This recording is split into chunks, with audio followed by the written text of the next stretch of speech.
বিমান বিধ্বস্তের সময় স্কুলেই ছিলেন মাইলস্টোন স্কুল অ্যান্ড কলেজের শিক্ষক ওয়ালিউল্লাহ।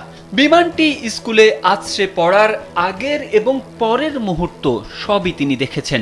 সে সময়ের দৃশ্য বর্ণনা করে তিনি বলেন, স্বাভাবিকভাবে যেভাবে যুদ্ধ বিমান রাউন্ড দেয়, সোমবারও বিমানটি ঠিক সেভাবেই রাউন্ড নেয়, টার্ন করে।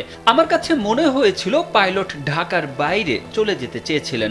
মঙ্গলবার একটি গণমাধ্যমের সঙ্গে আলাপকালে স্কুল শাখার সিনিয়র শিক্ষক ওয়ালিউল্লাহ আরও বলেন, বিমান যখন পড়ে যায় তখন দুইবার বিস্ফোরণ হয়। প্রথম বিস্ফোরণে হালকা আওয়াজ হয়, তখন আগুন ছিল পেছনের অংশে।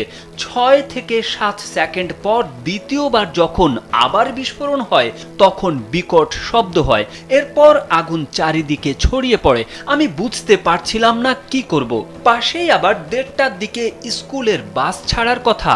সেই বাস থেকে একজন বের হয়ে বলল, স্যার আমাদের বাঁচান। তিনি বলেন, বিস্ফোরণ ও অগ্নিকাণ্ডে শিক্ষার্থী ও শিক্ষক সহ দগ্ধ হন অনেকেই। যে ভবনে বিমান বিধ্বস্ত হয় সেখানে প্রায় 350 জনের মতো শিক্ষার্থী ক্লাস করছিলেন।